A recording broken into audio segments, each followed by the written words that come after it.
Everyone, and welcome to The Year Was, the podcast all about today that gives you just enough information to effectively be that guy at the party, causing all your friends to question, hey, who invited you? Like, seriously, why are you here? I'm your host, Michael Montalvan. For the next few minutes, we will swim through the river of time to find out what makes today truly unique. On this episode, we examine the events that occurred February 12th. So, February has been a difficult month for topics. Do you want to know that Immanuel Kant died 1804? Or that George Gershwin's Rhapsody in Blue premiered in 1924? Or even how Barbie and Ken broke up in 2004? You know, the real important stuff. In all my time doing these episodes, few are as crazy as the one you're about to hear. Are you sure you don't want to hear about Barbie and Ken? On the morning of February 12th, 1993, James Bulger was a happy 2-year-old full of life, love, and wonder. However, by the day's end, he would be dead and would not be found for an additional 2 days.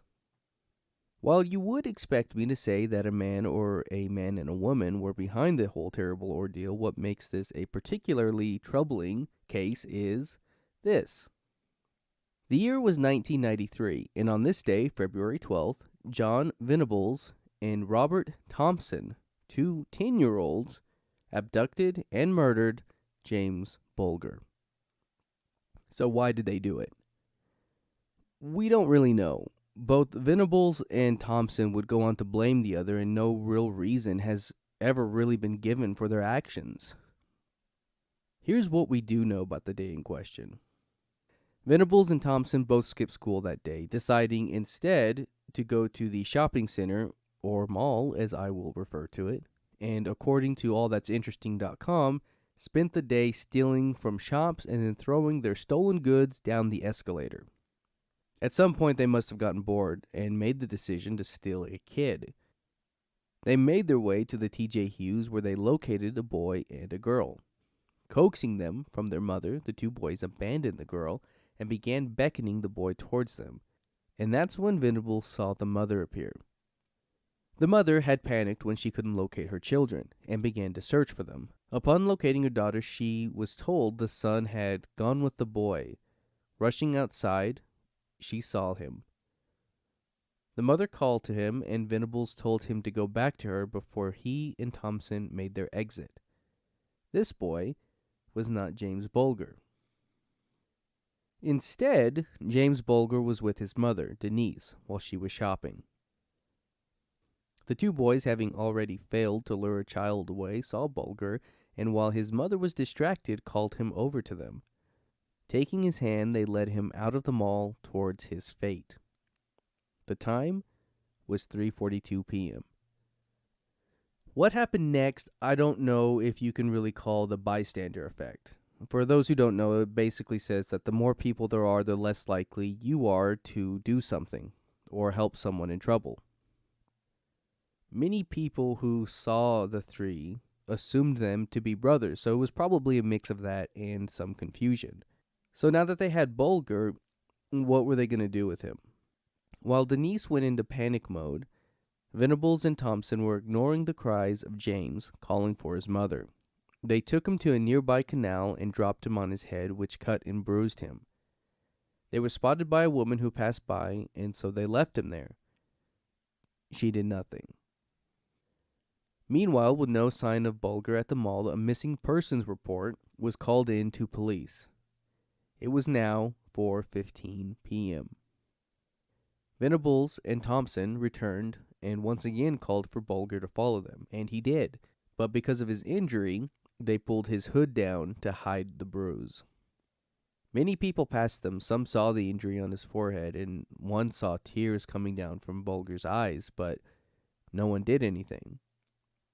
The boys walked down a busy street in Liverpool, and Bulger was reportedly witnessed laughing and resisting and screaming for his mother.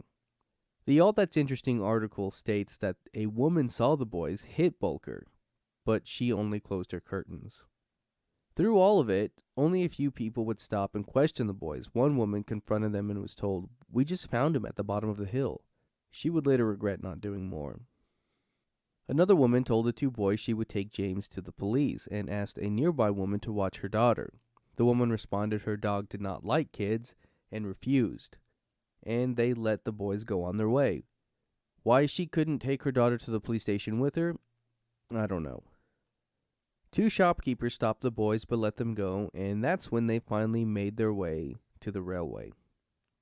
Once there, they poured paint into Bulger's eye, kicked him, stoned him, and shoved batteries in his mouth. They hit him on the head with an iron bar and gave him 10 fractures. In all, 42 injuries were inflicted upon him, but he was so badly beaten that we don't know which one was the fatal blow.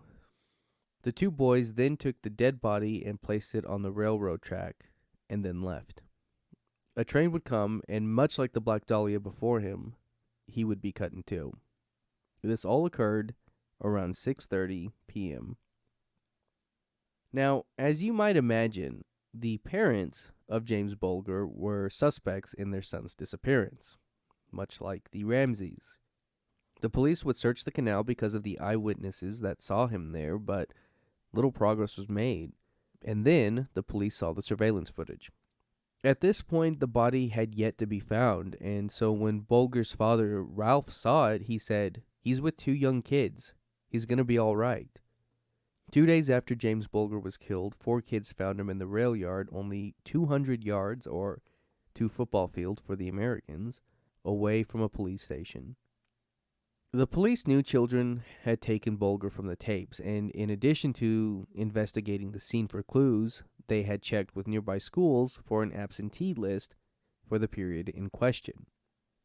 From this list, many were named as the possible killer. They focused mainly on troubled kids, but it was ultimately an anonymous call that led to the arrest. The caller told police that both boys had been absent that day and that Venables had blue paint on his jacket sleeve. The police visited the two boys and found more paint and blood on clothing, and the two were arrested as the killers. During separate interviews, the boys would turn on one another, and eventually Venables confessed, saying, "I did kill him. What about his mom? Will you tell her I'm sorry?" Thompson, however, would not break so easily. He denied everything but gave himself away by describing the clothes Bulger had worn on the day in detail. They were charged, but because they were minors, they were not named in the press. The public cried for the death penalty, a life for a life. Thompson's remorseless demeanor had earned him the nickname "the boy who did not cry," and led many to believe that he was the ringleader in the whole ordeal, but, as previously stated, we just don't know. A court-appointed psychiatrist analyzed them and determined that the boys were not sociopaths, but could not determine a motive. When they were handed a guilty verdict, they would become Britain's youngest convicted killers in 250 years. In the end, they were sentenced to a minimum of 8 years, at which point they were evaluated and then deemed to have no violent behavior. Then they were released back into the world with new and secret identities in 2001. But it doesn't end there. What happened next? Both were given their new identities, but we know that in 2010, Venables went back to jail after he was allegedly caught with child pornography. Upon his release in 2014, he was given a second new secret identity, and then in 2018, he admitted to having a pedophilia manual that was a how-to for having sex with girls and was sentenced to 40 months in jail. Bulger's father called for the removal of Venables' secret identity for the safety of the public. However, in 2019, a judge ruled it was to remain for his safety. Thompson has an identity protection all over the world. Just the act of searching for his address can lead to prison time. What we do know is that so far, he has not reoffended. We still don't know why they chose to murder James Bulger. Some theorize that it goes back to their childhood. Thompson's father left and his mother was said to be an alcoholic and depressed. But even then, he had no history of violence. A new theory suggests that they did it because the two boys were envious of a child who was loved when they themselves came from a quote-unquote bad home. The documentary that this theory comes from also suggests that Bulger may have been killed out of panic, that after taking him, they didn't know what to do with him. This is a theory that James Bulger's mother, Denise, finds sickening and infuriating, in part due to the one-sided, almost positive light that the two killers have placed on them. The surveillance footage and the interviews of the two boys is available online if you want to go look for it. Like the R. Bud Dwyer video and the Black Dahlia photos, I'm not going to link them here. That's going to do it for us today. If you like this podcast and want to hear more, give us a rate and a review. That helps me out and helps steer this in a direction that is hopefully good for all. If you're watching this on YouTube, you can find the audio version on your podcast app of choice. Links in the description. You can find me on social media and at YouTube at the Apple Cider Club. And as always, I want to thank the Tim Kreitz Band for our musical theme, and to thank you for listening. We'll see you next time.